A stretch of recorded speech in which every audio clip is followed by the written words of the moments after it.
What's up, everybody? Welcome to another edition of the JJSports podcast. Joining you today, I'm your co-host, Joey. I'm Josh. And let's get into our first segment today. And of course, our first segment we always start with is basketball, Josh. And we can talk about a lot of things today, but I want to just talk about one thing and one thing only, baby. The New York Knicks are back. They're back, baby. They're back. Holy shit, Josh. We won 6 in a row. Give me your instant thoughts. I think it's 5 in a row. I might be wrong about that. 6. It's 6. What are the 6? You had Memphis, you had Toronto, then you had the Lakers, then you had the Pelicans. That's 4. Oh, right. The Mavericks are 5. Pelicans were 6. You're right. It is 6 in a row. Twice. Wow. 6 in a row. 6 in a row. 4 games over 500 right now, I believe. 31 and 27. Is that the record, or are they 5 games over because they won 6 in a row? Over 31 and 27. Okay. It's crazy to think, by the way, that this team is 18 and 10 at Madison Square Garden. This is totally unrelated to just the 6 wins here because not all of these came at home. They were, they were on the road against the Pelicans in the first game, and yeah, they were at home the second game, but I believe they were also on the road in Dallas that trip as well. 4 of the 6 wins did come at home, though. Obviously, a big bulk of that comes there. But they're playing excellent at home, and even on the road, they're over 500. Normally, when you see a team that's over 500 just by a couple games, like the Knicks, less than 5 games generally, you'll see that there is a much bigger difference in either their home or away record. It's kind of balanced out. I mean, obviously, there's a bigger difference, 2 games over 500 versus 8 games over 500. I think we could both agree with that. Correct, Joey? Yeah, I mean, like, the fact is they're over 500, they're playing. Yeah, no matter what. Yeah, any way you slice it. Now, the thing that kind of troubles me about this, I've been saying all year long, I'm not expecting the Knicks to compete, and they're slowly starting to turn that thought that I had into, oh, yeah, like they can compete to some extent right now. They never really went into the mode of rebuilding.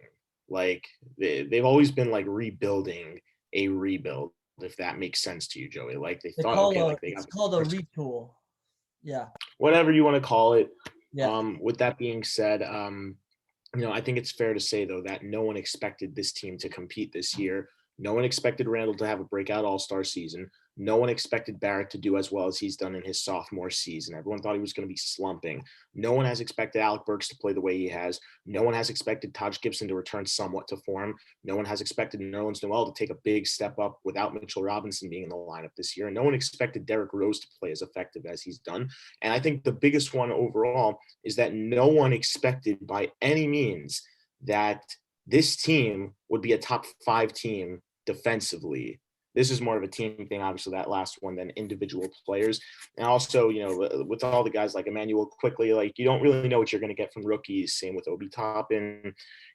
Some of the depth moves they've made have made, they worked out for when they played them. Austin Rivers in his first couple games with the Knicks was a key factor in games they won against the Utah Jazz specifically, and against the Portland Trailblazers. Not the Trailblazers, sorry, the Cleveland Cavaliers. And then they went to Portland and they forced overtime there. But I mean, still, rather than, just getting knocked right out in regulation. I know you don't gain anything in overtime losses in NBA like you do in other sports, but look, same kind of idea. And now the depth signings they have in Derrick Rose and Taj Gibson were both brought in earlier in the year, are both performing well. And especially now, it looks better that Mitchell Robinson's out. And by the way, even when Robinson played, I know he's not much of a scorer, but the rim protection this guy has to offer is outstanding. And he's already come back from injury once. Now, he's not coming back from this second injury, but that's why Nerlens Noel is in the game as often as he has now. He was brought in to be the number 2 guy because Robinson has had foul trouble in the past, but he was cleaning it up this year for sure, definitely getting better in that area. And now Nerlens Noel is looking like a top center in the game this year, defensively at least. I'm not ready to, obviously I'm not going too crazy. A guy who was brought in as a depth signing, though, is helping lead this team now. Same thing with Alec Burks. So that's overall their season. Let's talk about these specific games real quick.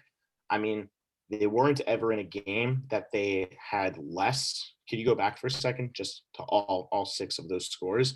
none of these games did they what's it called? But they have won each of these games by at least 4 points, which is two possessions, which is at least it's not like a last second resort to thing. Obviously, some have come a little more shaky than others, late in game performances, which is something the Knicks have struggled with a little bit this year.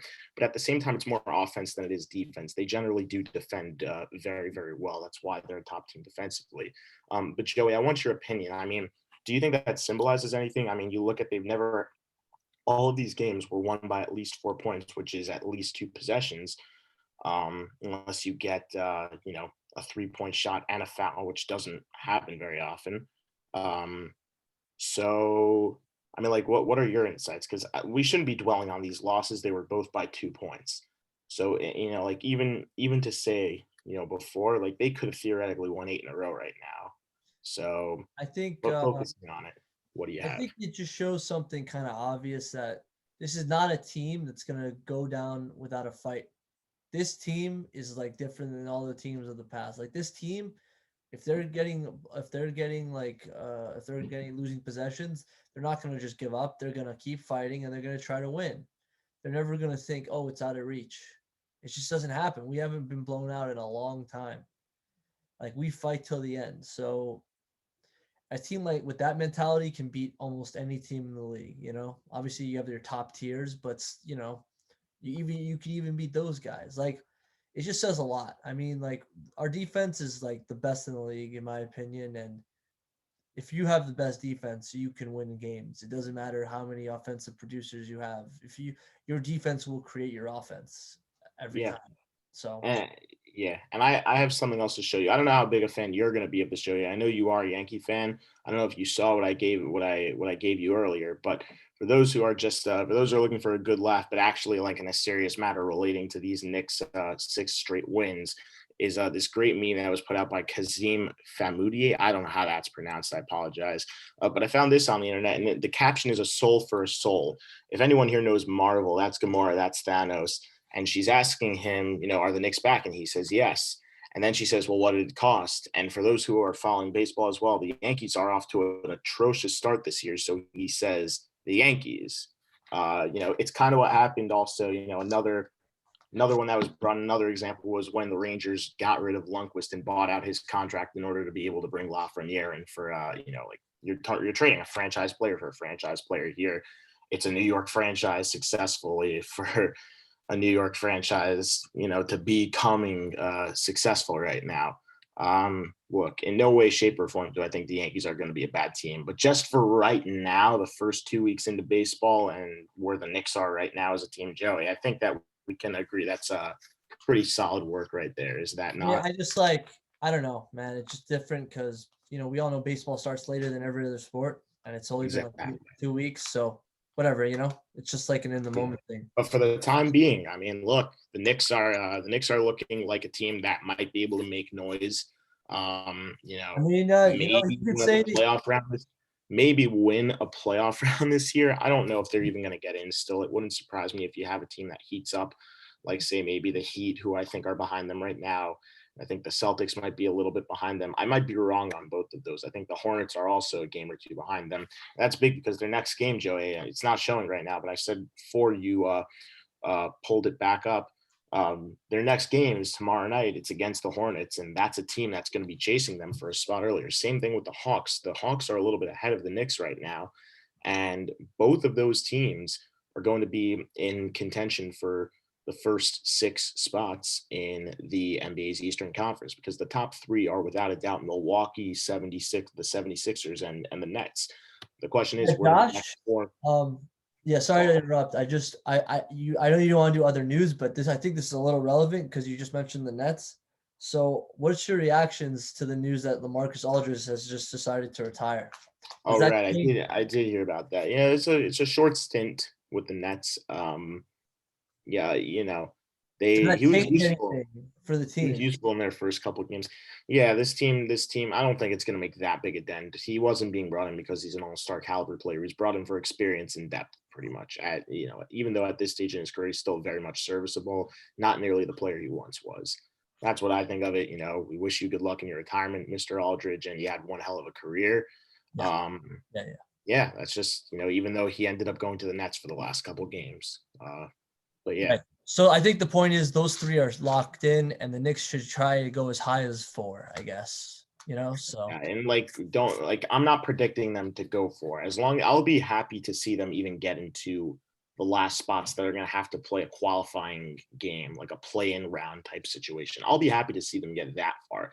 That's enough successfully for true. me. At I least to would see. still be happy, but it'd be a lot more Yeah, pressurous. it'd be even crazier if they got in for for the top 6. They not even have to play to have to risk not being able to make it into the actual playoffs in those last couple spots. So props to them for the season they've been having so far. And I know they're only 4 games under, but I think they could beat the Hornets. I don't think they've lost a game to the Hawks yet this year. I I think they're don't think 2 and so North, either. They beat the Raptors last time. beat the Raptors last time, and they're going to be the home team in all 3 of these games. That's the thing. In all 4 of in the 5. next 5 games in a row, they currently have a 6-game homestand. They beat the Pelicans on Sunday. They're going to play the Raptors. Sorry, they're going to play the Hornets, the Hawks, the Raptors, the Suns, and the Bulls. Joey, I think that it's pretty cut and clear, but we have to agree that the Suns are by far going to be the biggest challenge for the Knicks throughout Yeah, the. for sure. I mean, but they're playing at home. That's a big They deal. are playing at home. And look, the Knicks have knocked off some good teams at home. They've knocked off Milwaukee at home. They've knocked off the Lakers at home.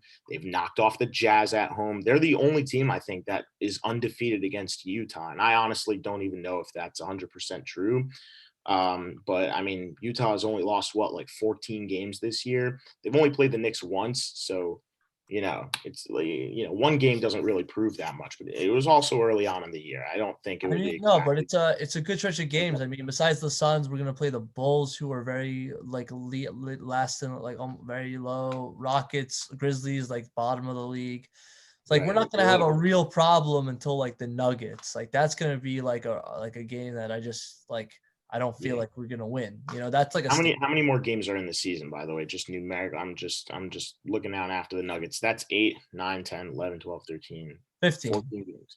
15 games. Oh, okay, fine. So look, out of these games, I mean, Oh no, 14. Sorry. Yeah, 14. 14 games. So I mean, if we look at who they're playing, you get the Hornets, Hawks, Raptors. I'm just counting up the games I think they should be able to win on paper.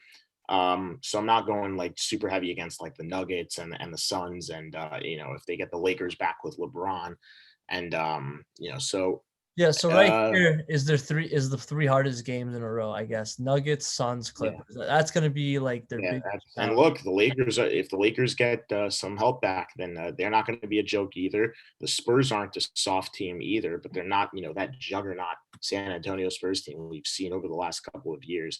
I think that.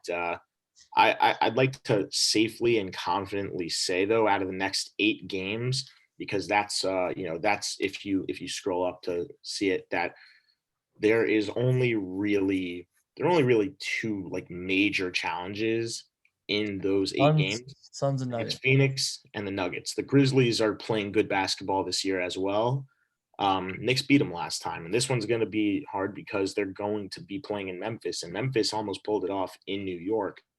It took overtime, and the Knicks had to come back for that. So I do think, though, the Knicks can go 6-2 over their last 8, and I don't say that arrogantly. I'm not Mr. Overconfident that yes, they're going to, because these teams suck. If you look at the way the Knicks have played this year, they've knocked off a lot of teams that really, on paper, should not have been beaten by the Knicks this year, and they're finding ways to do it. So those are my thoughts on it, Joey. I don't know if you want to make a prediction or if you have anything I different. mean, this is the facts. Everyone's doubted us for years, and I think for the first time, just because of Tibbs, like I got so much faith. Like before, it was wishful thinking, but now I really believe we can go to the playoffs and maybe even win a playoff series. That's what I'm believing. I'm saying we're gonna be in the 6-4 range. Put that in the bank. Like that's what I'm saying. Like low as 6, as high as 4. That's where I see us.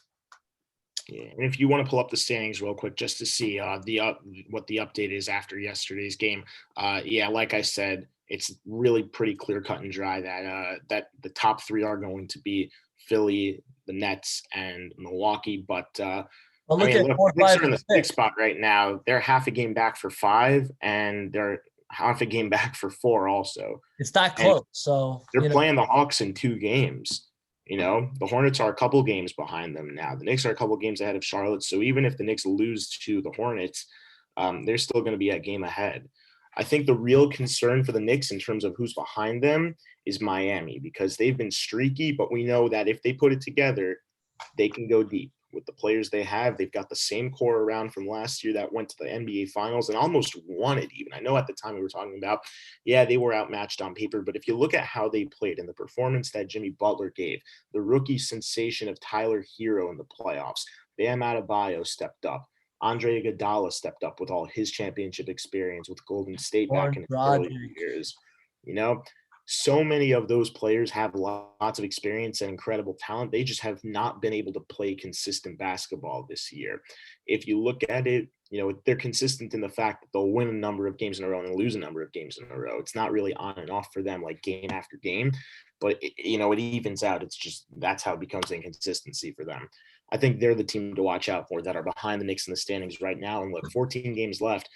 I know that that's a lot of basketball. It really is. I know it doesn't seem like much. It's 2 weeks, if you play every single day, and they're going to spread it out, obviously. But I don't think it's, locked up for the Knicks yet, even though they're a couple games ahead of the teams behind them, because they still have to play the Hornets.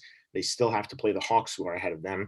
And they're going to have challenges, like we mentioned. They're going to have to play the Nuggets. They're going to have to play the Suns a couple times. They're going to have to play the Clippers and the Lakers and the Spurs and even the Celtics, who are ahead of them right now. I know it's only half a game, but Celtics beat them last time. I don't think it's a guaranteed win.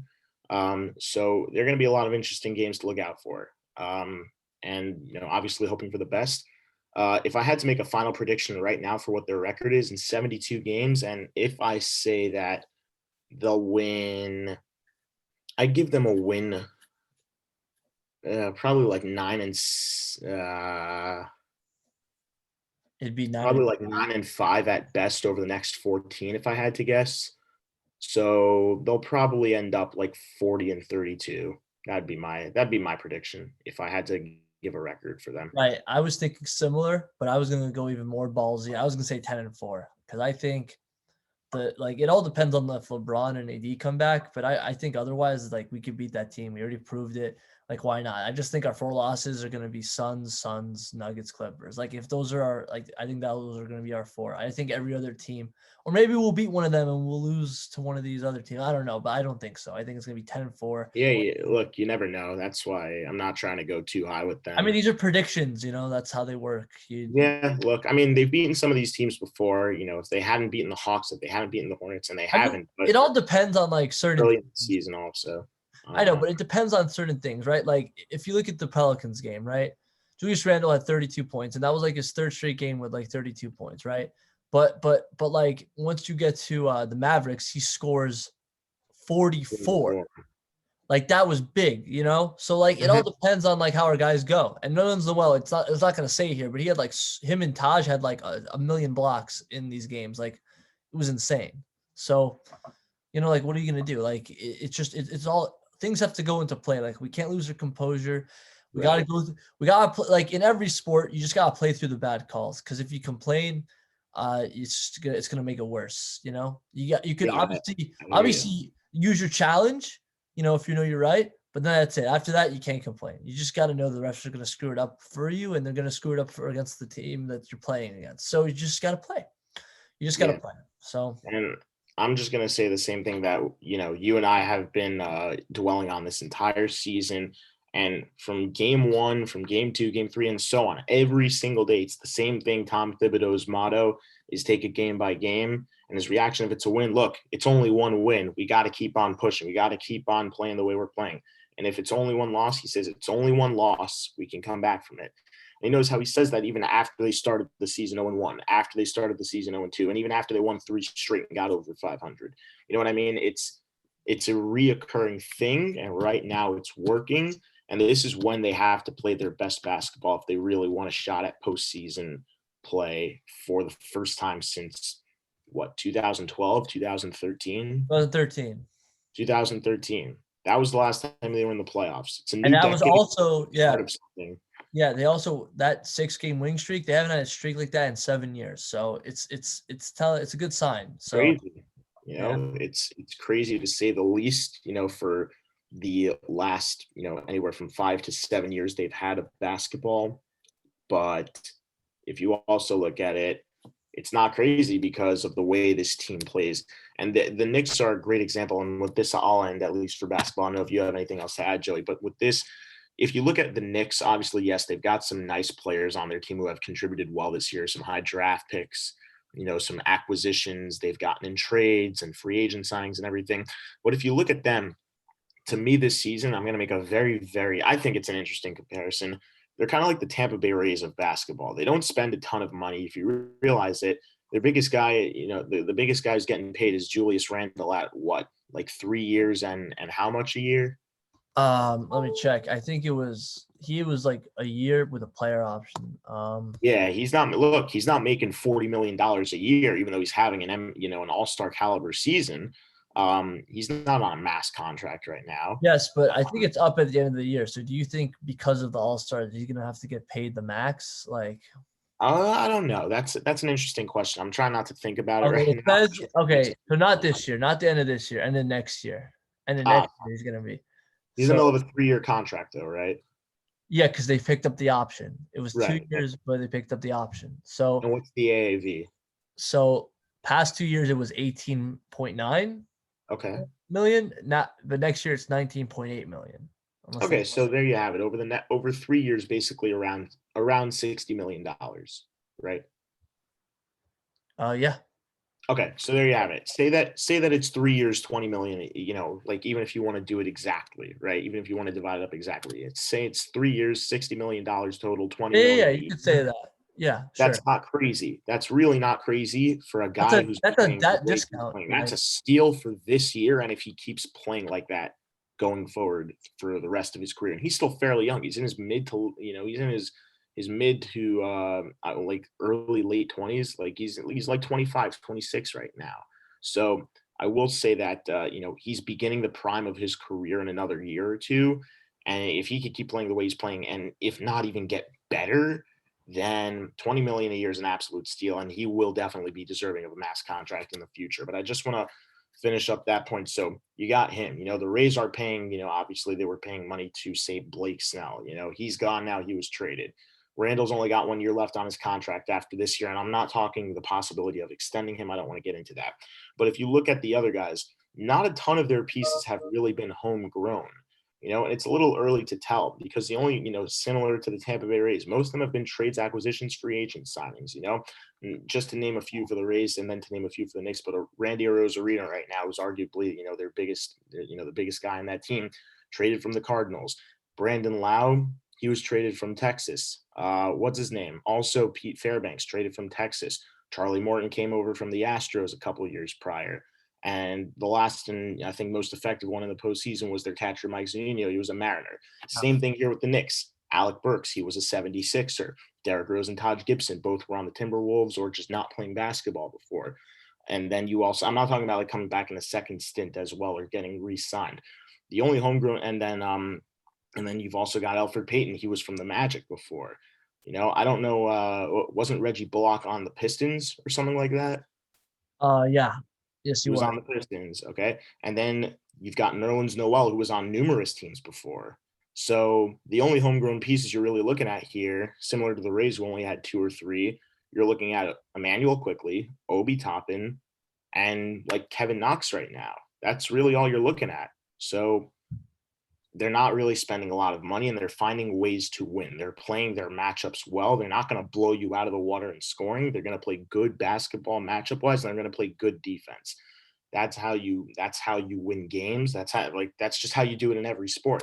And they have the right guy behind right behind every play call in Wow. Tibbs. So Josh, you gotta listen to this, man, because we got some money ball of our own. Listen to these contracts. Taj Gibson, 2.28 million.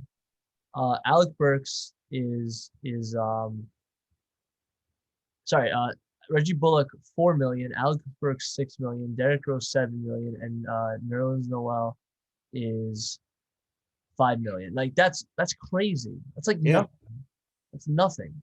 for the season they've put together. You really got to hand it to them.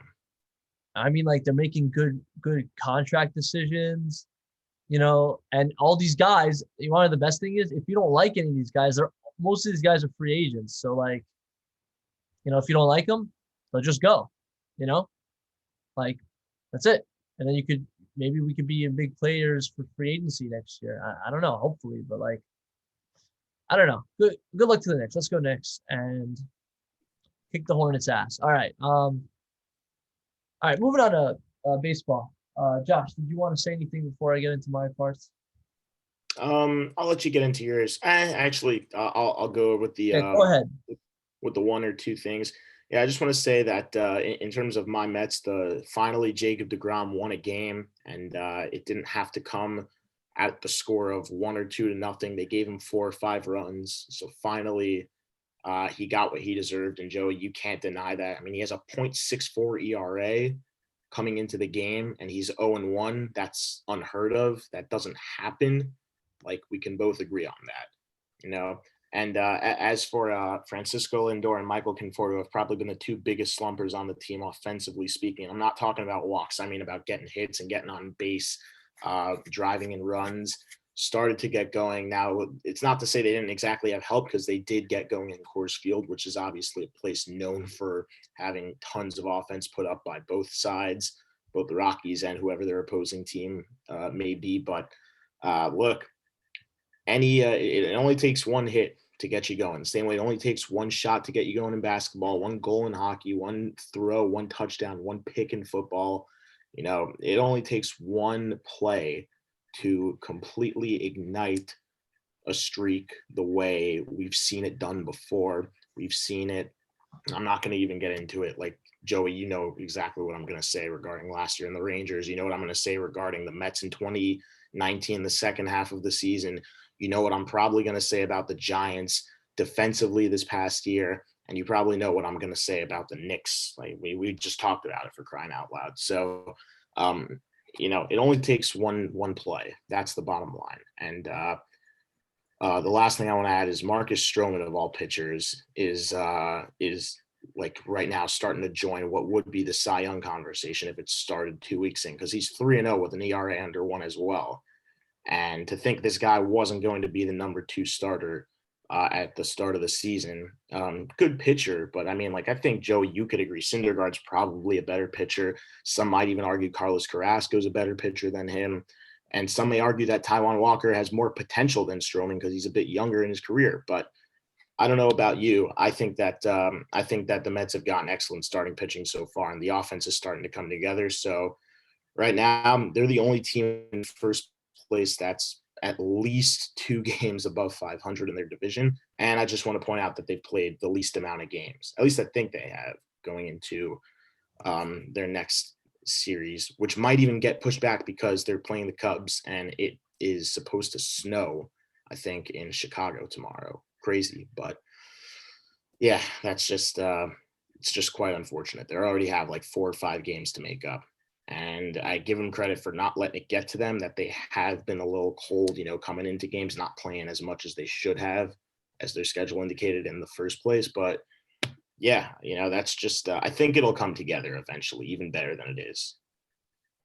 And that's all I've got. I don't know if you want to add or if you want to just get on to the next all I bit. can say is just like, it's like 2 weeks. Like, everyone's just got to relax. I mean, like, Mariners are like leading their division. The Royals are leading their division. Mm-hmm.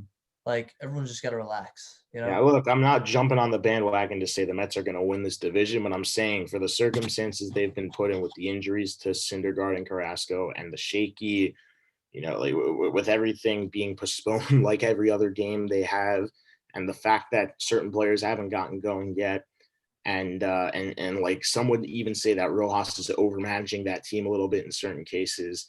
You know, they've done okay, I think, so far for what they've been put through. I don't know. Like, I'm just making sure, you know, because every year it's like the same thing. Like, Yeah, look, I mean, I said it before. The Yankees are trash right now, and I don't think they're going to finish in last place. They're going to at least make the wild card in the AL this year. So I'm just saying that, like, this is just one thing. Like, other sport, like the Rangers were dog shit in the beginning of the season. Let's just admit that, okay? true. They were Yeah, terrible. But why were they terrible? Because their star-studded offense went like flaccid. Like it just did not happen. Like nothing happened. It's just it. But eventually, like a lot of it was big. Like our biggest guy, Zibanejad, he was just not working. He had COVID, all the rust. Like it was just Panarin. He had to leave, injury and everything. So it just didn't work out until he finally just woke the hell up. Okay, so when the offense wakes up, it's not going to stop. That's it. Like that's just what's going to happen. And I look at what the Rangers is. We'll get to it later. But the offense woke up and they haven't stopped ever since. So I know it's true.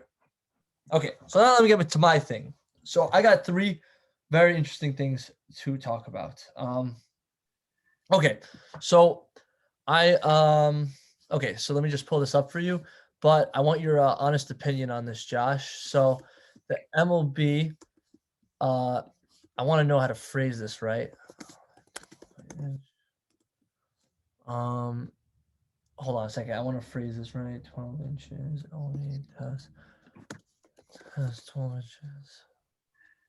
Okay, yeah. So the MLB I don't know, I forget. There's like this other league called the Atlantic League or something. I don't know if you heard of it. Is doing a test there which they might do for Major League Baseball, where they're gonna move the mound back 12 inches.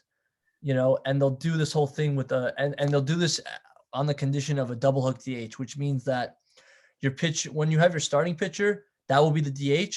But once your pitcher leaves, now your reliever has to hit, if that makes sense. That way, that's interesting. That way at least people will stop complaining. Hey, pitchers should hit. Okay, so relief pitchers will hit, and that way it's still a what's it called? It's still a loophole for people like Mad Bum to hit because he could play relief and he could hit, if he wants to, I think it's a good compromise for those people. I mean, but what do you think about this? 12 inches back. Do you think this is a good idea? Do you think this double hook DH rule is a good idea? Like, what do you think?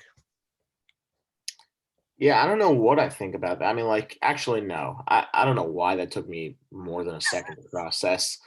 I don't like it. I don't want pitchers. If a pitcher has to hit, I'd rather do it the other way around, where the relief pitcher is not used, because at least some starting pitchers, like specifically in the National League, who obviously the offensive pitchers are going to be. You got obviously Mad Bum, who's probably at the cream of the crop.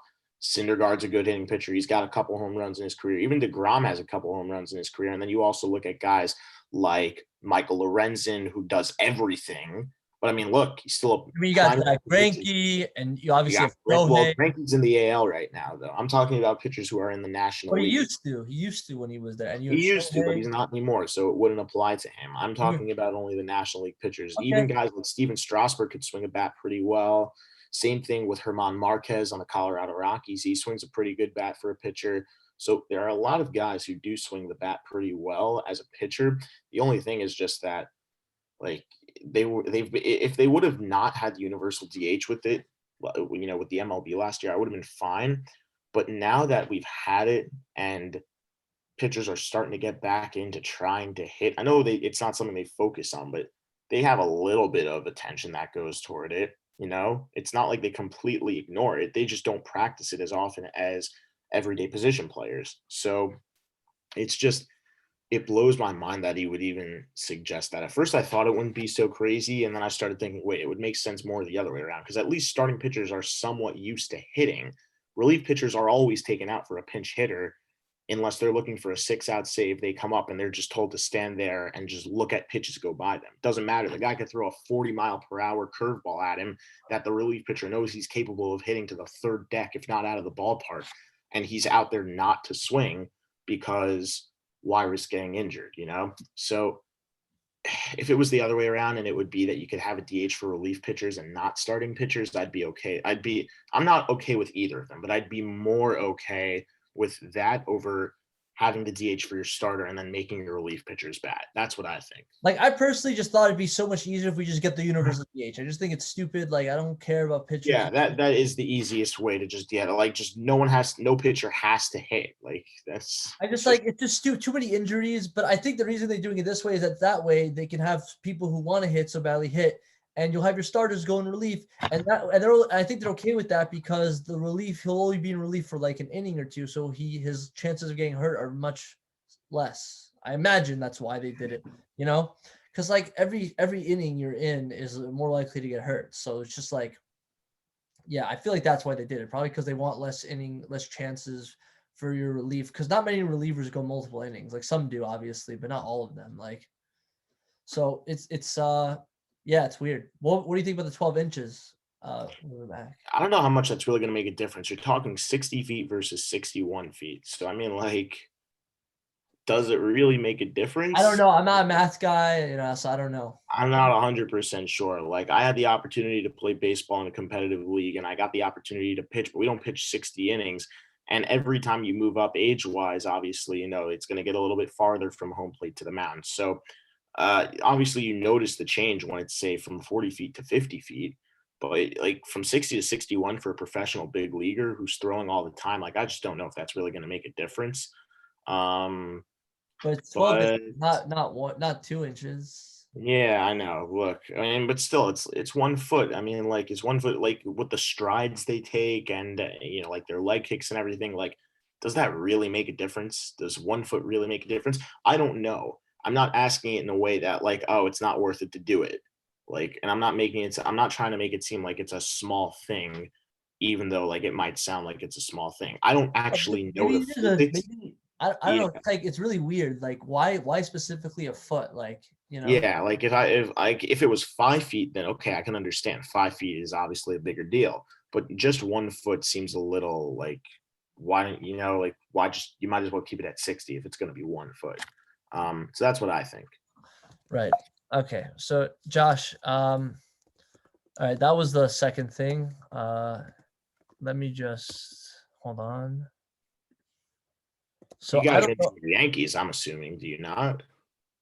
Nah, I mean, well, this is the second thing I wanted to mention. It's about the Yankees, but I just want to say it really quickly because I don't really care enough to talk about it now because it's so early in the season, so I don't really care. But I will mention this just because of his career. So uh, like last game, Jay Bruce retired. So Yeah, yeah, I heard about this. yeah, I don't really care. I mean, we did the same thing happened with Tulo last year or 2 years ago. Mhm. So you know what? It's just like it was fun while it lasted, but good luck, man. I mean, like it's always about your health. So I don't care. Like if Yeah, I mean well, he wasn't doing that great anyway. He was kind of old. So like yeah, that's it. look, he had a solid career. He played for like 5 teams, played for most notably with the Reds. Obviously, was with the Mariners in the famous Jared Kelenic trade that brought Cano and Diaz to the Mets. And yeah, whatever. I'm okay with the players. I don't talk about the clown who traded them away. As for other teams, he saw some time with the Phillies. He saw some time with the Mets, obviously before. Saw some time with the Indians. Loki, I just realized he's played in 2 states for every team that has a part of that state. He's played for the Mets and Yankees in New York, and he's played for the Indians and the Reds in Ohio. I just came to realize that. I don't know if that's like really such an impressive stat, but I mean, he might be the only player in MLB history that played for every team in a state that has at least 2 teams per state for multiple states. So yeah, that might be something. I don't know, but I think it sounds pretty cool on paper. And he's never really a bad player either. He was always a guy who was a power threat from the left-handed side as a batter, and hit numerous dingers. Saw some time in the playoffs Yeah, with yeah. He a definitely number can of hit, teams. but he's not the same player he was years ago. Yeah, He's old now. 34 is like he's not super old, but still like yeah. And I thought he was going to make the perfect fit in that Yankees lineup. A power bat from the left side, mash balls to a shorter right field fence than most other stadiums have in a hitter's ballpark, where he was doing it in Cincinnati. He was doing it at Citi Field, and even sometimes in Philly. You saw him hitting bombs out there. I mean, I hear Uh, you, but you just got to remember he's an outfielder, and it's the yeah, most and there's crowded nowhere out, really for him to play on that outfield with guys like right? Judge And he could only play first base because and Luke Voigt. Frazier. And the only place he could play is Luke Voigt is first base because Luke Voigt's injured, and he's listen. I thought I used to think first base was probably one of the easiest ones, but at the end of the day, like you got to move your body a lot just to catch. Yeah, So it's it's not not easy, not easy. yeah. So yeah, that's what that is. And then I have a third thing before I do. I just wonder if you want to talk about this a little bit. Did you catch the Dodgers Padres series? Holy crap, that was crazy. First game, like 12 innings, like 18 runs or something. It was just nuts. And second game, there's this whole like controversy with like Jurickson Profar, like Yeah, I didn't get the opportunity to watch, but I did hear how there were multiple bench clearings within the 3 games. yeah, a guy got beamed and he's just like talking to a pitcher, and like the pitcher just comes toward him, and it didn't even fight or pull punches yet, but they just started coming towards him, and then all of a sudden the bench is cleared because like I guess they thought a fight was gonna happen because he started walking toward him, but it was like funny, it's just like he didn't even punch him, so it was just I guess he wanted to avoid something before it happened. I don't know. But like there was this whole BS that like Profar said it's catcher's interference, but when you look at the footage, it looked like he actually like did a BS swing where he like kind of like hacked at the catcher's glove, and Kershaw's like that's bullshit. Like it was Kershaw was at like screaming at Profar. It was like a whole thing. I think it just goes to show that this is going to be a very heated rivalry when they meet in the playoffs. Like especially now that Trevor Bauer's in this team, like. I can't wait to see two of the most like controversial players in the league, Trevor Bauer and Tatis, like play against each other.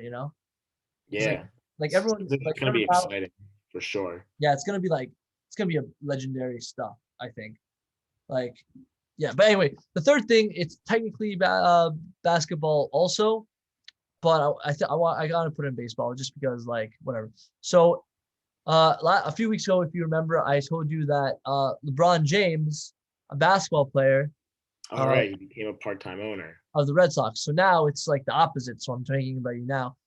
A-Rod just bought the Timberwolves. Yeah, I did hear about this actually. But he's not the only one in on it. I know that he's No, with he has a partner. And the funniest thing about this is that Anthony Edwards, the first overall pick, doesn't even know who that is. So, he doesn't even know. That's I guess hilarious. That's actually hilarious. Oh my gosh. yeah, he's like, I've never heard of him, which I guess is just like whatever, like it's not his sport, So Yeah, like, it's not. but yeah, it's kind of funny. And also it's just interesting because he was like high on buying the Mets. I always feel like it means a lot more when you buy a team and you're in the same sport as you. Like Michael Jordan bought the Hornets. It's usually Right. it's kind of like, and Derek Jeter bought the Marlins. Like if you buy another sport, it's like it's cool, but it's not as cool. Like with Magic Johnson with the Dodgers and LeBron with the Red Sox, and now this. So what do you think about this, Derek? Do you think he's gonna help them be a better team? Like, do you think he's gonna, or do you think this is just No, like and quite honestly, I think he's gonna be losing money pretty quick. I don't know how he's gonna pull this. I mean, how much did he buy him for? Let's see if it says here. I can't see here. Hold on. Let me check. But I can't imagine them much. They're not a great team, and I feel like basketball franchises are less. I don't know. Actually, I'm not sure what's more expensive. What do you think is more expensive to buy, a baseball team or a basketball team? I think it depends on the franchise. I mean, if you look at the Knicks, for example, I mean, they played the world's Okay, but most let's just say like original team. As for the Mets, though, the Mets are, like they're not. I mean, actually, no. If you take like the Twins, though, for example, like let's go Minnesota. 1.5 billion. 1.5 billion. Yeah. Okay, that's But he's buying it with a guy, remember? So maybe it's like he didn't spend that money on his own. A bunch of people are going to get screwed over if this doesn't work. And quite honestly, thank God he didn't buy the Mets because not because I don't trust him, because he was a former player. He knows what it takes to take a team, excuse me, and win championships. He's a championship caliber player. Part of that team is when he was in his prime and he wasn't taking steroids. But as for Steve, like it wasn't just going to be him. Like everyone else is going to be screwed. I just didn't think I thought they were going to be worse than the Wilpons, to be quite honest. I thought that they'd have the balls to go out and make offers, but I thought like they actually wouldn't be able to afford anyone. Like the Wilpons could afford players. They just chose not to do it. You know what I mean? They could have traded for Lindor and they could have locked him up because they never spend money, but still, like they never wanted to. As for Steve Cohen compared to A-Rod, now I'll look at it like he's a lot more like, independent. I mean, like both financially and actually, like if you look at the number of people, he's one person versus I don't even know how many people A-Rod had. he had like a whole group that wanted to buy exactly. Like I and think like they still couldn't match him. It was that crazy. I'm not even like flexing on how rich Steve Cohen is. I'm just like, it's just smarter to have one guy in charge of the operations. Yeah, I think we different sport, but than a group. yeah, this is a different sport, but I think one of the biggest problems I think the Packers have is that like they're not owned by anyone specifically. Like they're owned by like a group of board members. Like they don't have one guy riding the ship. So I feel like if they had one guy, they'd have like a much easier direction. Like, but yeah, you should have one owner. It's not the worst thing to have two, like because technically, one could keep you in check. Like the Giants have two, Steve Fish and John Mara, right? So that's something. And the Mets used to have two. The Jets have two Yeah. now. I mean, let me put it to you this way. I mean, also like just for the Mets The case here. The Devils have two. The guy, I don't know if you noticed. That I'm saying because those guys were going to buy the Mets. The Devils have two, and the same guys own the Sixers. So like, you could have two. It could work. Yeah, in terms of just like when you're going to offer also like a long-term max contract like that. I mean, like, so take Lindor for like example. He's the most recent one I could think of. He probably still is. Like not just that I could think of. I think in all of baseball, I think he still is the like the newest one to sign a contract like that.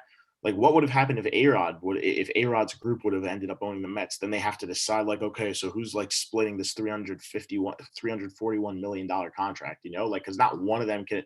It's not like only one of them can afford to take it here. You know what I mean? Wouldn't it be easier to pay him when you have multiple owners? Because then not one guy is like spending all of his money on one guy. But I'm saying then, like, how do you work out who, like, unless it's an even amount? I mean, like, how do you? Well, they all put money into the company, right, to own it. I understand. Okay, I understand that. But then if you look at it like long term, because it's going to be a different amount every single year. Like, yeah, people do this. They do the AAV, but Lindor is going to be making a certain amount in certain years that he won't. It's not like 341 even across all 10 seasons for his extension. I don't know, man. These are all hypotheticals. I can't. Yeah, look, I know. I'm just saying, like, I don't understand how they would work that out, and like, it's not. Well, it's a good thing then, I guess. I don't know. So yeah, whatever. I mean, like, good luck to the Timberwolves, but I mean, there's no way they're going to succeed financially. That's what I think. Yeah. I mean, like, good luck. I mean, maybe Andrew. What was his name? I mean, who knows? Maybe it won't be as bad as I think. But I mean, I just the way it seemed when they were trying to buy the Mets, that would have been a bigger buy.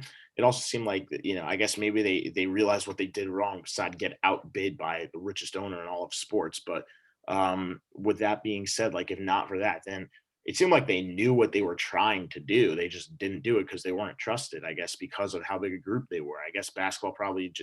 I guess it is just a lot lesser. In terms of a buy and like how much is going to go into this. I really don't know. Yeah. Okay. I think we're ready to move on. Yeah. Yeah. All right. So we're in football and a lot of cool things happen. I'm just going to do some little Giants stuff first. Cause like, I think they did like less significant things. First of all, I don't know if you remember this player, Ryan Lewis. He played CB2 a lot. One of those guys, we just cut his ass. Cause like we got Adoree Jackson. So like, who cares, man? Like we extended Yidam. Right. So like, we don't need another cornerback. We're good. And the second thing, and this is not a signing, but I do think it's interesting, and I want your thoughts on this because it's not a no and it's not a yes. It's like, just listen to this. We took a flyer, like we had a meeting with Devin McCourty's brother, Jason. And we did not give him a deal, but the insider said that a door remains open for a deal in the future. So would you like us in the future, if we have the cap, to sign someone like Jason McCourty? Oh, absolutely. I mean, he's been with the Titans and I believe the Patriots in his career. Yes. Yep. And he's been pretty good. Him and his brother. Pretty good, yeah. Not like the Titans. I mean, like, yeah, in garbage times, but also when they were doing great things the last couple of years. So I mean, like, he's a guy who brings experience and playing around the players he's played with, even if they weren't like incredible teams, like they were playoff teams. They weren't like the Patriots that the Patriots were used to being. And they weren't the Titans that just broke out, within the last like 2 or 3 years. But with that being said, the players he's played around, he's played with Devin, who's one of the greatest cornerbacks in the game, if not even like debatably of the generation. And you like under the coaching of Bill Belichick, like, are you kidding me? And he was with Joe Judge at one point, then that means too. So it's really a no-brainer. I think that they should try to get him if they can.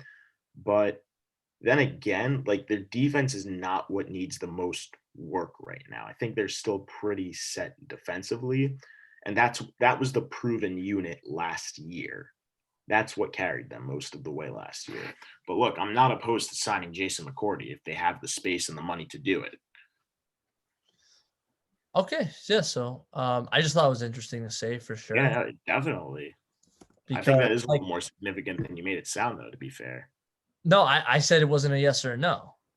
Ah, I still. I just like I didn't want to like get your hopes up or anything. Yeah, no, bring it to the attention, though. I mean, that's still, it's a big name out there. Right. So now I'm gonna get into the real big names, and I'm not sure where to start. I'll just go from what I feel. But first I want to talk about cut. The Cleveland Browns cut Sheldon Richardson. I don't know if you remember him. He was on the Jets and I think the Seahawks. Do you care or whatever? They save 11 million in cap space. And I feel like a reason that it doesn't matter because they made a splash and the day before and it's big, or I think it's big. Tell me if you agree. They just signed Jadeveon Clowney. Yeah, that is big. That is very big. So now you're going to have Myles Garrett and Yep. Jadeveon Clowney. Oh my God. I heard about this. And I was just going to let it happen when you said it. I wasn't even going to bother. That's huge. I mean, he's one of the top defensive linemen in the game. He's a top 5 defensive lineman in the game, I would argue. I mean, like, who are you looking at? You're looking at probably J.J. Watt, Aaron Donald, not in no particular order. Like, Donald's the clear number 1. Mac. Donald, Watt, Mac's a linebacker. Okay, fine. Von Miller. Von Miller's also a linebacker. All right, just what was your question? Top 5 defensive linemen. Defensive linemen? Okay, then yeah. I can't think off the top of my head, but yeah, those are the ones. Obviously, you got Watts. Like those are the top 2, and like now you bring I'm sure Jadeveon Clowney is a top 5 defensive lineman. I mean, like maybe T.J. Watt. I don't know. I really don't know. Maybe a guy like DeForest Buckner on the on the Colts or what about D Ford? Yeah, also he might be one. Nick Bosa might be one. What about Frank Clark or Chris Jones? Frank Clark might be. But like the bottom line is he's a top performer in the game, and he's going to get results in a positive way. He's very good. Yes, he's outstanding. Like, do you think now the Browns are gonna like? Do you think this is maybe a move that they could win the division? Because like we all know, like Bengals are not great. We know that. But they're getting better. Look, what's his name? Joe Burrow had a fantastic start to his season before. He's great, but if they don't get him help, he's screwed. And we're not doing our mock drafts this week, but I think you should. What I'm about to tell you, this one and other signings, you should base that on your mock drafts for next week if you make any changes. But yeah, like they need help. He needs protection, otherwise he's screwed. Every young quarterback needs protection because they're not good. Like they don't realize how much time they don't really have in a play. Right. Like, but yeah, also like the Steelers, they're kind of going down. I mean, no Roethlisberger. I mean, it's Roethlisberger, but he's not like the same. So right. And that defense was great in the beginning, but if like we don't know, so like their only competition I think is the Ravens, and I think the Ravens are also they're young and up, but they lost pieces too. They lost Matthew Judon. Don't forget. Well, that's true. They do lose Matthew Judon and Mark Ingram. Yeah, those are big pieces they lost. So that's true. So the Browns, you think the Browns can win this division? You think it's possible? I think it is. And normally if they wouldn't have had a successful season last year, I would have said, oh, it's no different when they signed big names like they signed OBJ and they and they got Denzel Ward, from the draft, highly, highly rated cornerback and, all that stuff. But they proved it last year. Chubb was fantastic. Beckham, even though he tore his ACL, and I'm thinking they did this without Odell Beckham. I honestly wanted to make the argument that if they would have had OBJ, they could have gone to the AFC Championship game. They really could have. I'm not going to lie.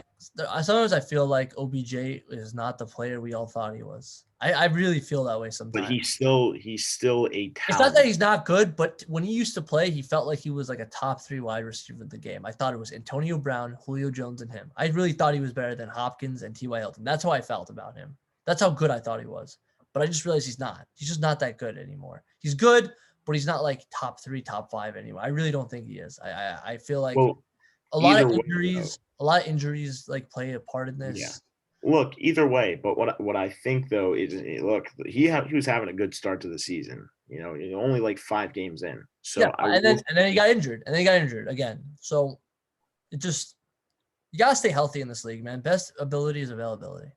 Yeah, I think the Browns, they're going to be fighting. I don't think that they're going to end up in third and make the wild card position like that. I think that they will be fighting for that division this year. Okay. Right. So that's one of the 3 very big free agency moves that I saw this week. And okay, so now I want you I want your reaction to the second news. We all know about how the Buccaneers just won the Super Bowl, and we thought to ourselves, can they get any better? Can they? Well, why don't you tell me if this is an answer to my question? They just signed Giovanni Bernard. What do you think about that? Good move. You've already got a pretty good backfield with Fournette and Ronald Jones. And also, who was the other guy they had? Oh, my gosh. It's really annoying, man. Oh, my gosh. Who else do they have? I mean, the point is now they have 3 running backs. Yeah, they do. They have 3 running backs right now. They do have 3 running backs right now. Just hold on a second. I think that I'm just pulling something up to see something real quick. I do think that they are still a Super Bowl contender, but I feel like some of that's also going out the door. And bringing in a guy like Giovanni Bernard, who has playoff experience, is going to help him a little, because none of these guys really had playoff experience before. The only one was really Leonard Fournette, and it was only 1 or 2 games, don't forget. So, yeah, that's what I think. Good signing. I know I just jumped like really long term, like saying where they might be able to go, but that's still what I think. Okay. And then the last one is very interesting. So I like to think the Giants are the teams that won the offseason. But if I had to pick another team, I think I'm going to pick the Arizona Cardinals. And here's why. They've just made another move that's very interesting. Tell me honestly what you think about this. They just signed James Conner. What do you think about that? That's also a piece. You mentioned the Steelers are getting a little bit worse. He was one of those pieces. Yeah, they lost James Conner. So now the Cardinals have signed J.J. Watt, A.J. Green, Malcolm Butler, and James Conner. There's probably someone else I'm missing, but like those are like the people they signed. Like that's crazy. That's a big haul, man. It really is. And I think that it's going to work. I think it's going to work for them. They have a good running back tandem already. They've got Chase Edmonds and they've got Kenyon Drake. Oh no, didn't Drake sign somewhere else? Or did he re-sign with the Cardinals? I feel like we did this. I totally forgot. I mean, we did this a while ago. So yeah, I'm trying to remember. He signed with the Raiders. Yeah. Okay, so I mean, they replaced Kenyon Drake with James Conner. I think that's an upgrade personally. But I don't think it's like a massive upgrade. I don't think Kenyon Drake was, that much worse. But James Conner also a guy who has playoff experience. So I'm happy for him. I think that they've got a good, solid offensive core. Well, even better now that they bring Connor into it. And the defense, I mean, we've already talked about the fact that even though they lost Patrick Peterson, they still have, they brought Malcolm Butler in to replace him. And you got arguably the best defender of the generation in J.J. Watt. Aaron Donald, not yet, because he's only like 3 or 4 years into it. Give him another like 2 or 3 years and, he'll take that title. But I think you understand what I'm saying, Joey. Like, do you not? No, I mean, like it's gonna be that division is going to be Donald, but I'm saying for the last decade it was Watt. So no. Listen, the best of the like it was originally Watt, and the only person I honestly think could take him over is Donald now. But I'm saying Watt's been injured, so Yeah, I'm saying for what Watt has been able to do, then he would be that guy.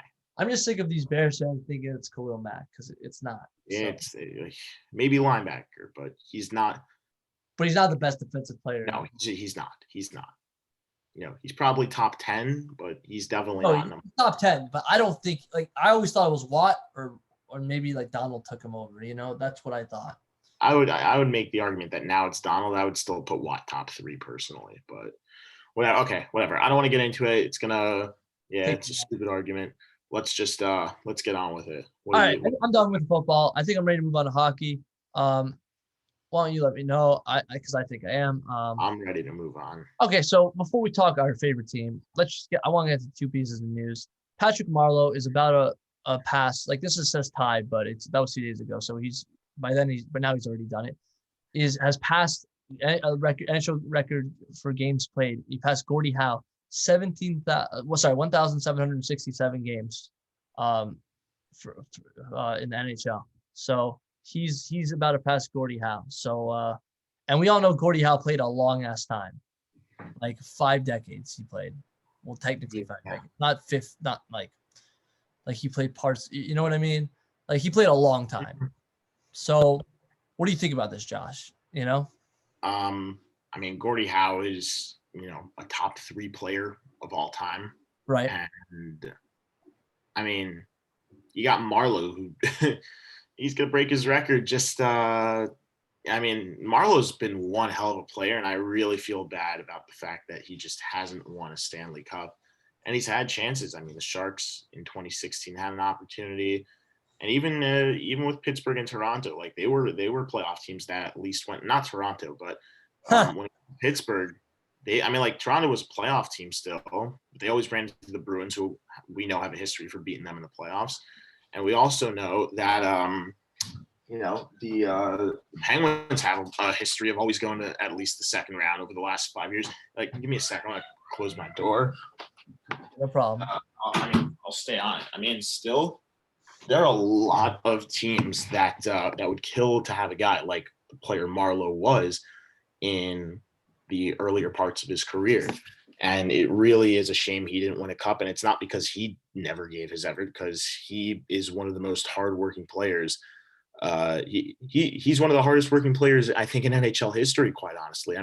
How do you get to this milestone that he set? It's crazy. And I feel bad, but who knows? Honestly, maybe he pulls a Lundqvist and just tries to, after his stint with the Sharks, maybe he just goes to the Avalanche as it's not happening. Something like that. He's coming back to this team. It's not happening. He wants to play. He wants to play in San Jose. I don't know why. Yeah, I know he does. And I give him tremendous props for willing to put that aside, because every player's dream is to win a cup. So many players have said it. My only wish from this sport is just to win a cup. I don't care, one cup. That's all I'm asking for, because it's the greatest prize to win in hockey.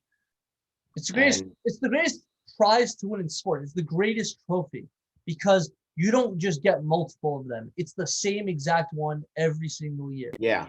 You get your name on the cup. That doesn't happen in other sports. Exactly. And it's the same one, I'm saying. They just keep adding. It's insane. You will be remembered for all time. No one can ever erase you. That's what's so special about it. You could drink from this cup. You can't do that with the other ones. Okay. Yeah. It's really, it's outstanding. There's nothing more to say about it. It just is that. And I, for that reason, I think Marleau probably will be on it. But listen, I give him props for if he does finish his career with San Jose, and knowing that they probably won't be a championship caliber team for the next couple of years if he plays that long. I remember last year, Joe Thornton's you should have traded me. I wanted to a contender, and they didn't do it, and then he just left.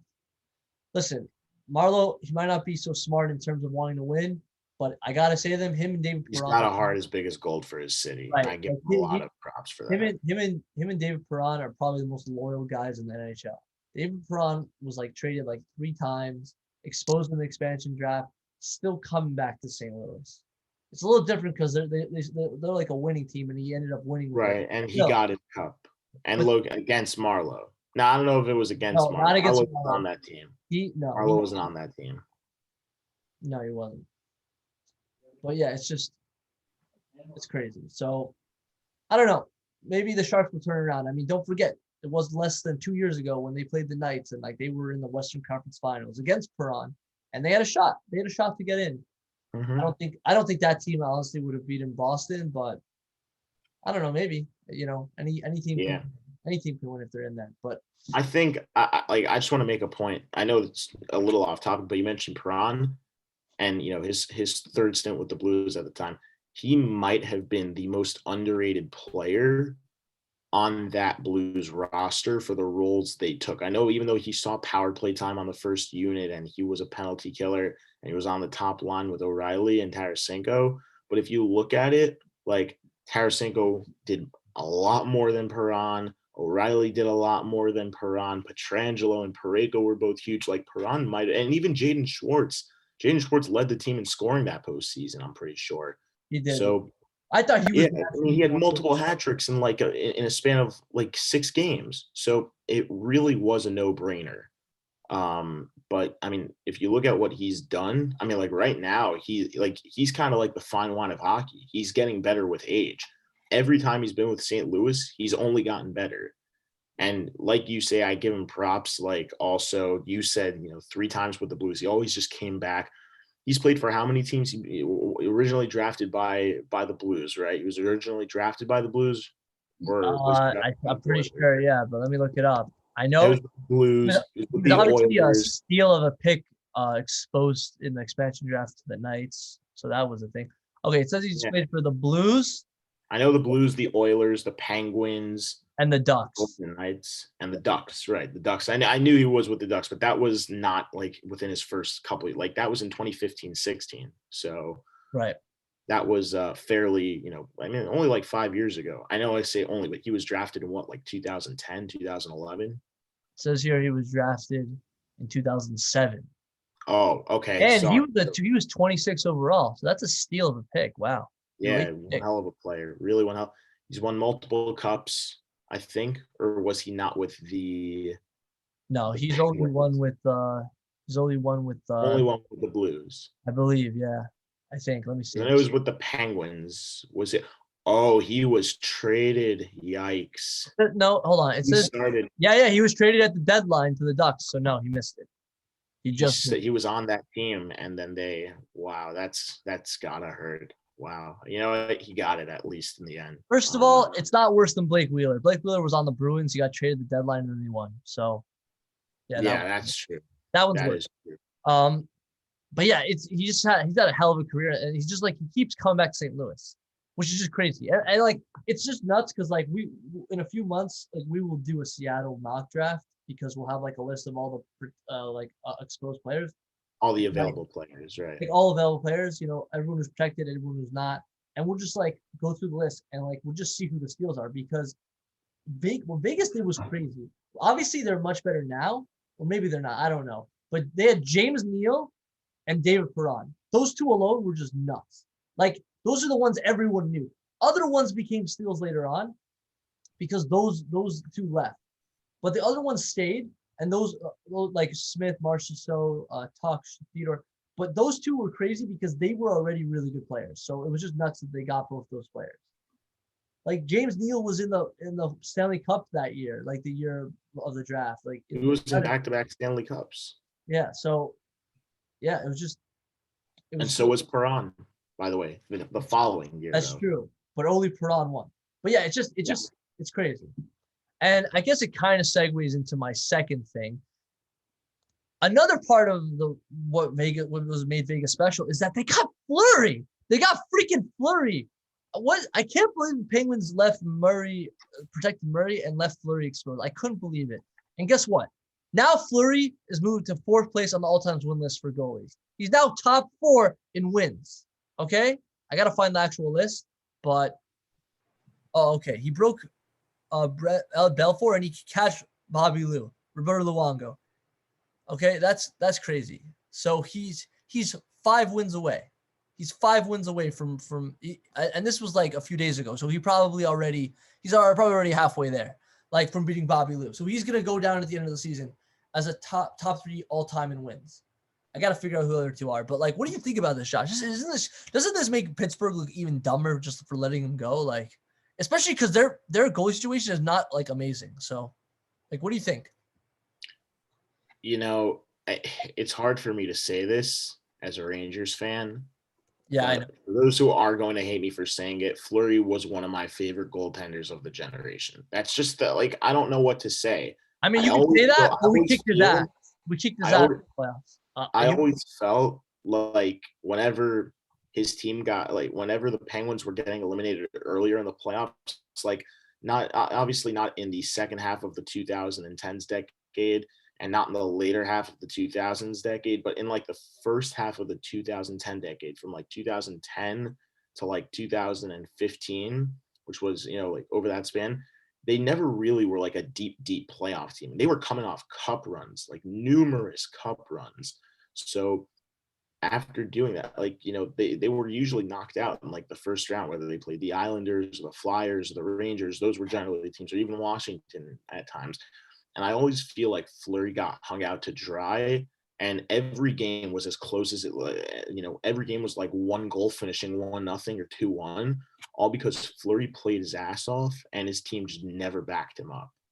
And I'm honestly so glad he got out of that Rangers division, because I mean, he kind of fell out of form a little in 2016-17. I guess that's why they felt he was expendable. He came back and played phenomenally in the playoffs the first two rounds when Murray wasn't able to play.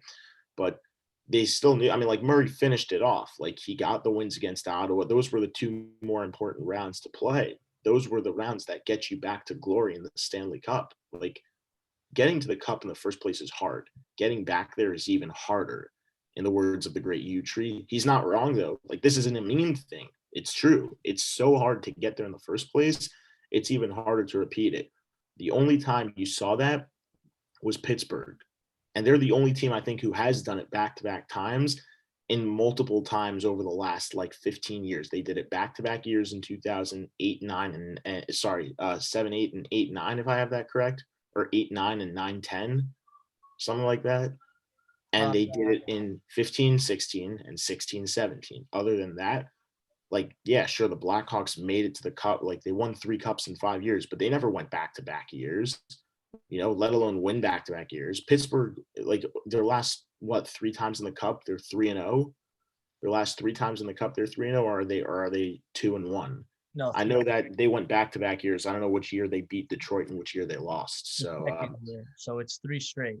It's been 3 straight years in the cup that they've made it. They've won. The Blackhawks also, I guess theoretically, but they didn't go back-to-back years twice in a span of like 10 years.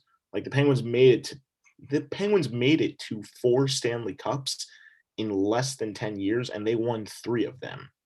Like they also could very well have been considered a dynasty at the time. Nowadays a dynasty, instead of winning like 5 in a row, is winning like 2 or 3 within 5 years or 6 years. Yeah, Look, I think that's a little bit harder, honestly, than making it 5 in a row, because you might make 5 in a row and you could lose all 5. But if you win 3 within a 5-year span, I mean, that's not much worse. Obviously, I mean, it's better. You're winning titles. I mean, it's just, I think it just shows that like the NHL is very different now. A lot of parity. Like you're not gonna have the Oilers winning every year like they used to, or the Red Wings or the Avalanche. Like it's just not happening. So, yeah. Yeah. So like Fleury's gonna be 3, and it's gonna be with him, Patrick Roy, and Martin Brodeur. That's some good company. I mean, I always thought we like to believe Lundqvist was the best, man. I think his only real competitor was like Fleury, maybe Luongo, but like it was Fleury. But at the end of the day, we beat the Penguins like almost every time, except for like 2016. Like we kicked Fleury's ass like every year. So I'm always gonna feel good about that, because like he was great, but we could shut him down. So, well, you know what? Good for him. Good for him, because it's the biggest it's the biggest spite move, that like they let him go, and he went to the Stanley Cup final in his first year on a new team. Like that's crazy. That would have been legendary. It's kind of like with Brady, but it's different because like they kicked him out and he wasn't like, and they didn't win also. Wasn't begged to come back. I mean, like, I don't know if Brady was either, but Brady wasn't kicked out though. No, I'm saying he wasn't kicked out and they didn't win. Those are the differences. Like Brady left on his own and he did win. But it's just crazy though. Like in his first year, totally new system, the newest of its kind, goes all the way to the Stanley Cup final. That's crazy. That's just crazy. And I just feel bad for him just because like he might not get all the love because like he's got Leonard on his team. So it's just like hard, you know? But I digress. Let's just all right. Let's talk about why we're all here. Okay. Last week we found out that the New York Rangers were going to play the New Jersey Devils 4 times in a row. And I think you and I both agreed that we wanted to see a sweep. And we was like, maybe they'll lose one. I don't know. We never know. They got the freaking sweep. Okay? Igor got 2 shutouts.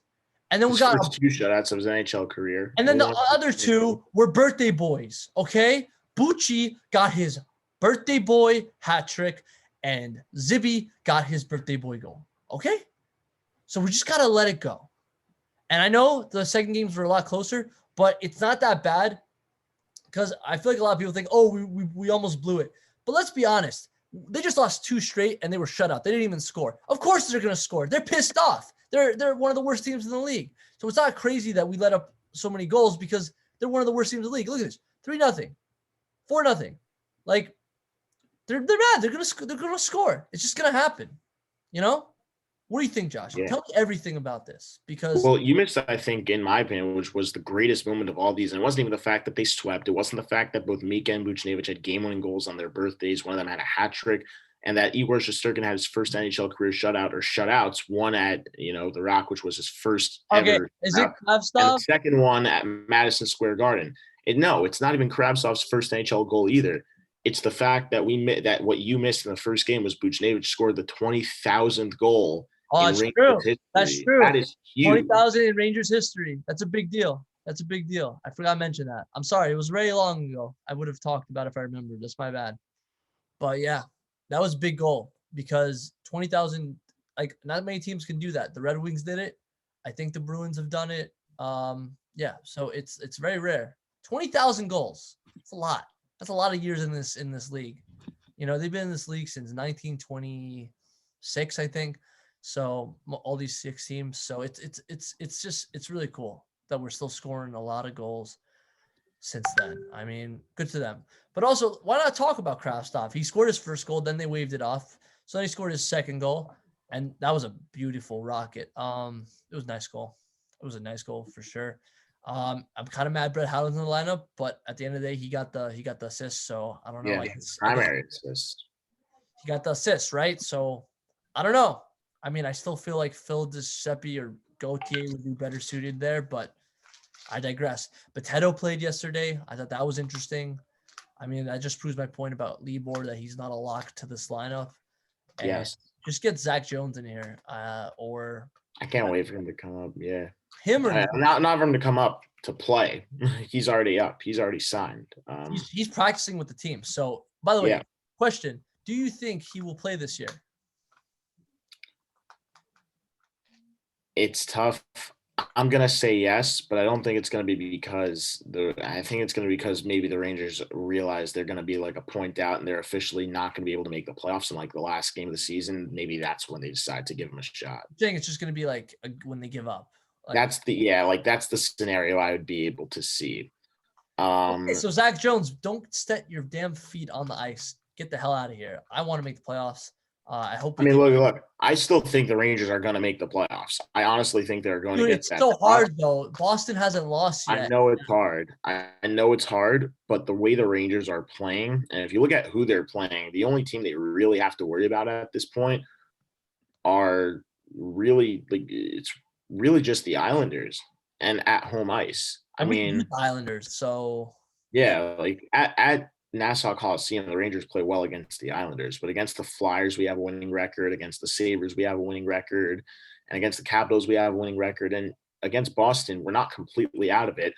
We had a losing record at MSG, but we're 500 against them at TD Garden. So that may, numerically speaking, obviously, the Capitals aren't a joke. The Islanders aren't a joke. The Flyers are worse, but they're still not a joke. And the Bruins aren't a joke. The only joke I really see we have, no offense, but the Buffalo Sabres, who have been playing better hockey after the firing of Ralph Kruger, by the way. So But whatever. I don't see this guarantee, but I honestly believe the Rangers will be able to put together a win.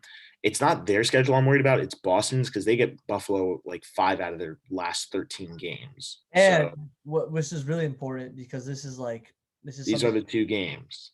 No, but they also have 2 makeup games after our games. So Right. But even though they just beat the Islanders and Capitals, I don't think they will beat the Islanders and see, that's what Capitals. bothers me. Maybe they'll beat the Islanders, but I don't think they'll beat the Capitals in Washington. That's what I think, If right? anything comes down to that game, like if the Rangers are ahead 1 point and they need the Bruins to lose that game in regulation, I think the Capitals will pull out.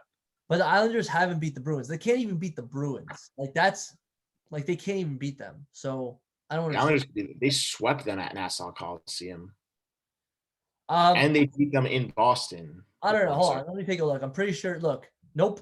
4-1, 3-0. Yeah, Islanders cannot beat them. They've already played a game in Boston that the Islanders won in overtime. Okay, but that's still bad. I know you're going to say overtime, but like the Islanders came back to win that game also. No, but that's still bad because that means they pick up a point. It doesn't matter. They got the win. It's better than getting 2 points. I mean, but it's still bad, Okay, whatever. I don't want to get into it anymore. Just like Joey, I think it's that time of year where we can safely make a, 50-50 prediction. You think the Rangers are getting in? I don't want to hear records. I don't want to hear how many games they might win over their next 11. But do you think the Rangers are making the playoffs this year? I just think with the goaltending, if the goaltending hits, then yes. Because if you remember, this is something I also want to mention. Yesterday we had Georgie play, and I was wondering, was that a good idea to have him play? Because if he played that day, is he not going to play tomorrow against the Islanders, right? I think he will. Right. So as long as he's playing us, I need Georgie to play against the Islanders and the Bruins. He has something where he can beat those guys. I want Igor to play every other game if that's possible. Obviously not back-to-backs like against the Flyers or don't do that. Right. But Igor should play every team except for the Islanders and Bruins, who are actually the most important people we're playing. So I just need Georgie because he's more experienced and he has an edge against them. I don't know what it is, but he can always beat them. I don't know why.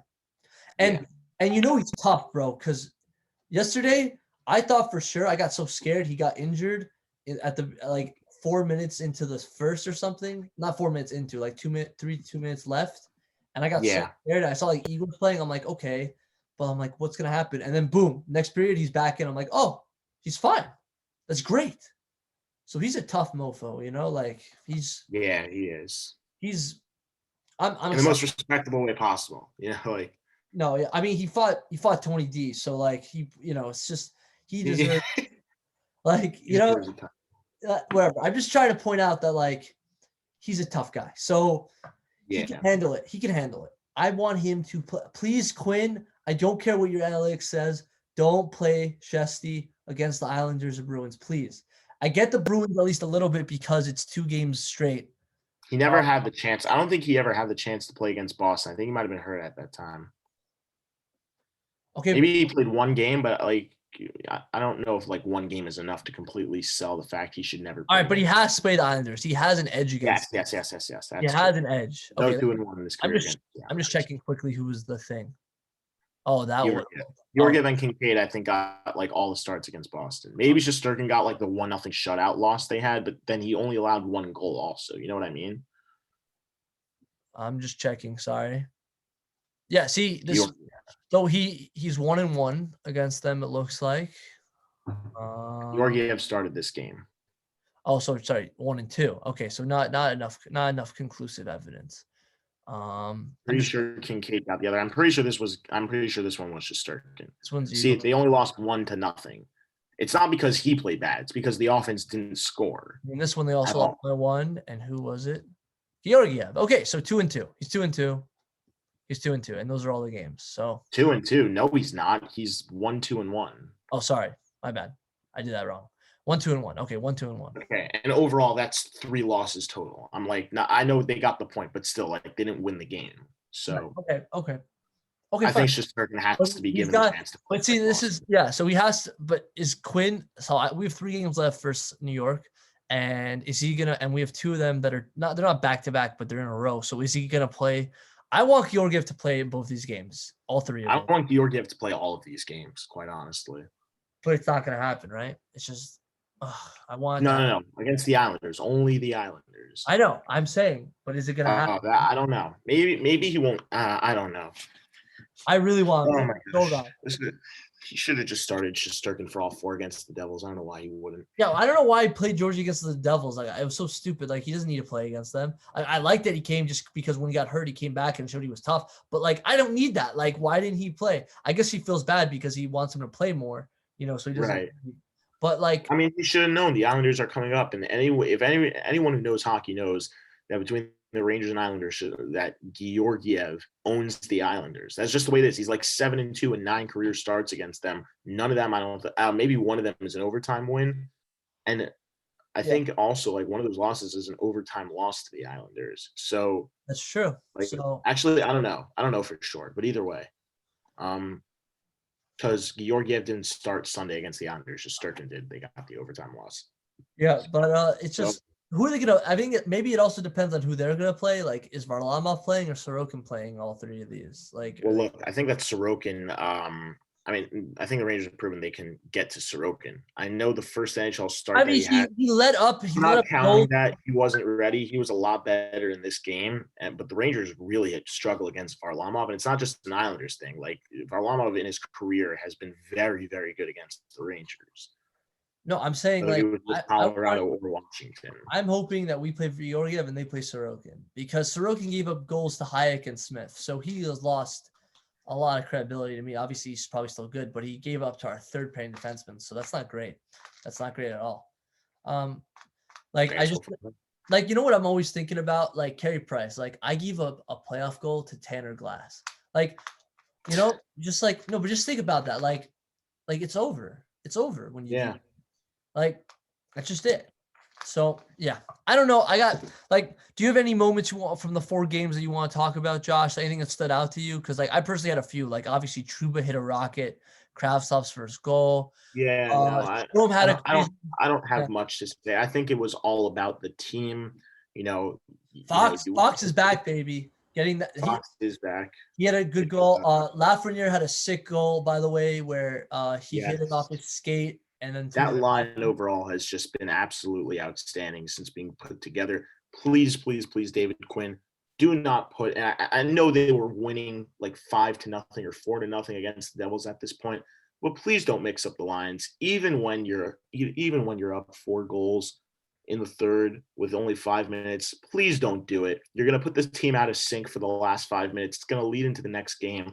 I know you're the develop. Let them get experience playing together. Let them gel together. Let them be the players they can be together. It just doesn't make sense. Like, even the fact that he put Kreider on the 4th line, like, I'm only okay with that just because that was 2 minutes into the game and it was a reality check. It's not like he kept that the rest of the way.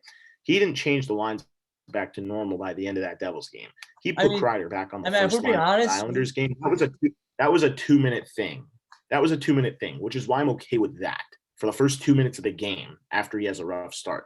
But just to consistently be doing that, please don't do that. Let your players play, okay? Let them get experience. Let them develop chemistry. Just let it be, okay? I mean, to play devil's advocate, Kreider's very he's one of my least favorite players. He's one of the streakiest players in the league, so. Like he needs that reality check if he wants to be motivated to score because he does not score a lot, especially. He's the only guy that just whatever. I don't want to. It's just annoying. It's giving me bad thoughts and it's giving me vibes to how we started this season when all he did was change the goddamn lines instead of let the players. No, that was annoying. I mean, it's just like when Chris Knoblauch comes in and he that was a reality check to Quinn, like for crying out loud. Yeah. So, yeah, I don't know. I don't know if you remember a few weeks ago I said, what do you want them to do? Do you want them to keep Quinn? I wanted them to keep Knoblauch, but thank God David Quinn hasn't changed lines nearly as much as when he did earlier in the season. And also, I just want to point out, I don't see him doing this with the defense, and they're all relatively young.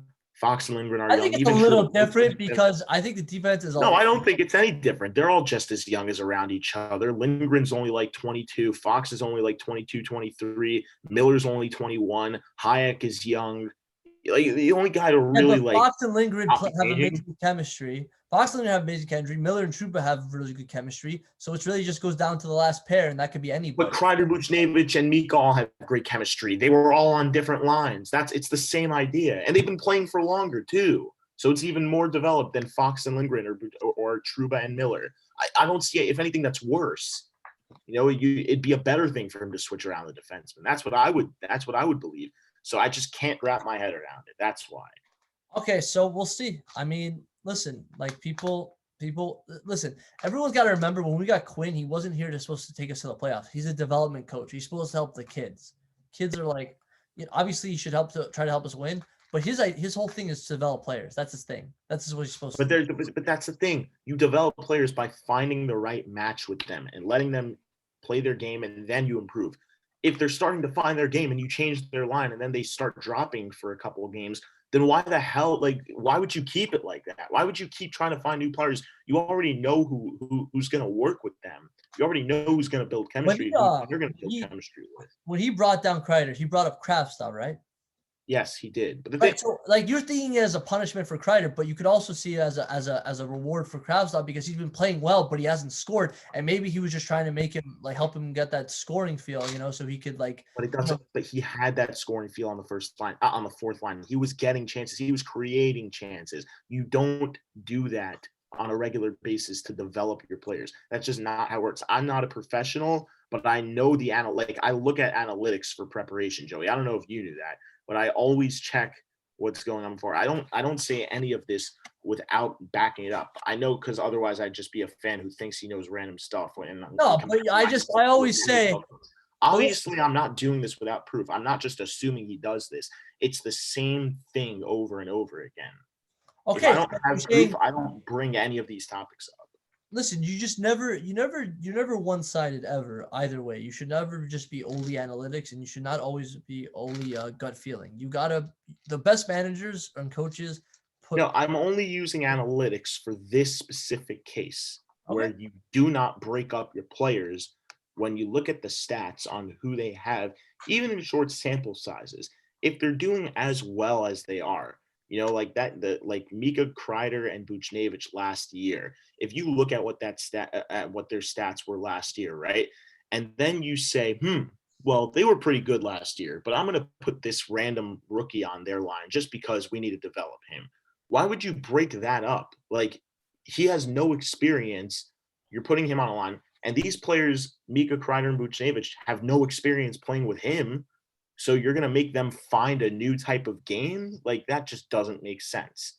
And also, we don't even know if Kreider and Buchnevich or even Mika are going to be here for the rest of their career.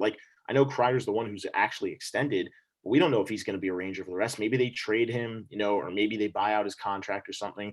Buchnevich's contract is up after this year. Zibanejad's contract is up after next year. So, I still yeah. I mean, I think that they will extend Mika, and I think they'll probably try to keep Buchnevich around too. But I definitely don't it's definitely not a guaranteed. So I just still remember it was last year where he was the biggest. He would have been the biggest guy to be traded at the deadline for sure, out of every other person on the league. So I just feel like we could have just traded him for a ton of stuff because people are always desperate at the deadline. We could have gotten so much more. And then we would be able to have more money to extend Mika and Booch. And Lafreniere and Kako wouldn't get screwed. I'm not saying it's bad that they're on the third line. It's actually a testament to how good our team is. But they actually could be playing on top line minutes, which is why they were drafted so high, because they're supposed to be top line players. That's the thing that always just bothers me. We're spoiled with Crosby and McDavid and everything. But people got to remember two things. Number one, those guys are technically a little bit outliers. They're not supposed to be that successful that early. I mean, people are usually more successful in year 2 and 3, right? And number two, those guys were on shit teams. They were always playing on first lines. It wasn't like a great team got them and then they had already a set first line. Those teams were shit and they got great players. So, but Lav and Kako are on a good team and they're playing on the third line. So how many goals do you really think they're going to score on the third line? It's just not fair. It's not fair. I understand it's not fair, but then make that your first line or move them up as a line. Don't swap players for lines. I'm just Don't completely saying that change the like line. it's just okay, fine. I'm just saying He doesn't look. I know like first line, but he doesn't have to start Mika Buchnevich and Kreider. He doesn't have to start but he does because of their No, chemistry. he doesn't. No, he doesn't. He wants to though. He always does. Like Okay, he wants to. He shouldn't be changing the players then. Change play the order of lines differently. Don't change the lines player wise. That's the solution. It's pretty easy. If he really feels confident in them to take that next step, then he would play the order of lines different. He wouldn't switch around the players on the line. well, then I guess that just That's what he's not confident in his players. I guess that's what I guess that's what it means, right? So, shit. That's all I can say is Quinn, get your head out of your ass, and yeah, let's go Rangers. Look, So if there's anything to look forward to over the next 2 years, more than the fact that the Rangers are going to get more experience and maybe they'll even like take that step of becoming a true contender, it's that David Quinn is probably not going to be around after the next 2 years. They signed him for 5 years. I don't know. This is already his third year, and honestly, I don't know if he has like a no movement clause or whatever. Like teams don't generally trade coaches, but if they want to cut him or just buy out his contract or whatever, I mean, like I hear you, but like they feel they're ready to win now. I mean, like that third line is great. Maybe they give him one more year and a shot to actually try to get them somewhere because they can compete to some extent. I mean, look, he's trying to get them to the playoffs now. He's been saying it in his interviews. It's really not about he's been saying specifically this last week or so, and we're gonna have another 2.5 weeks of hockey before the playoffs begin. Look, we got to start winning games. We're pushing for that final spot because doors open and we can get there. We got to take it one game at a time, though. And I understand, okay, like he's trying to get them there now.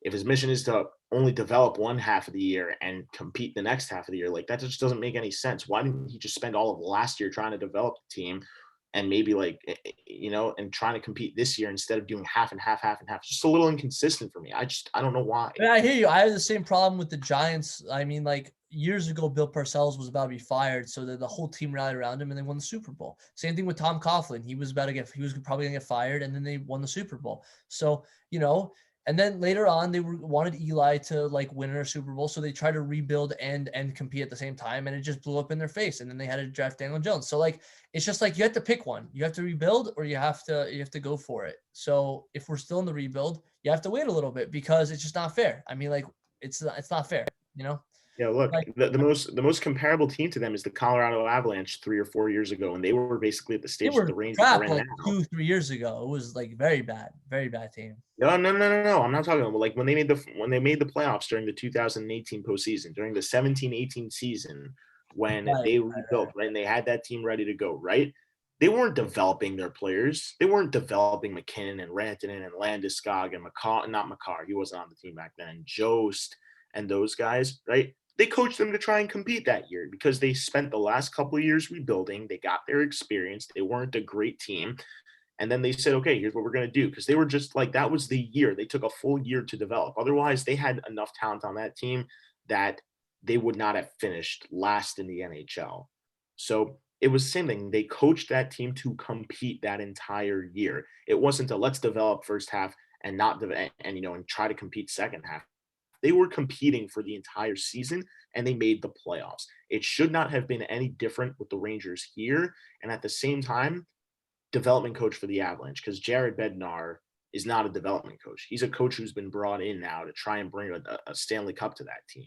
So it's no different. I just can't and they get better every year. They've gotten better every year. Okay, First year they lost in the first round. Then they went to the second round. Last year they were arguably a cup contender, and the pandemic slowed down their momentum and everything. Slowed down the Flyers too. I'm going to make the same argument. It's not just like I'm favoring the Avalanche because I love McKinnon and everything.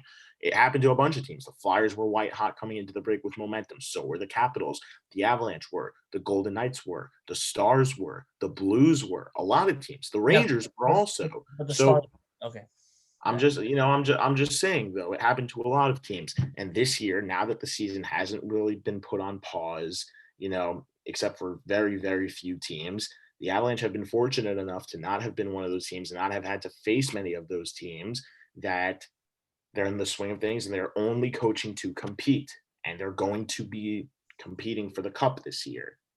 So I feel it should be the same thing. The Rangers shouldn't be. I'm Okay. not saying you have to follow Well, the plan of the Avalanche where they have to be on the same pace, but you shouldn't be competing half a year and developing half a year. It should be the same goal the entire year. okay, fine. So either Quinn, tell him he's on the hot seat and maybe they'll turn it around or buy him out. That's it. Like Or he just does his job.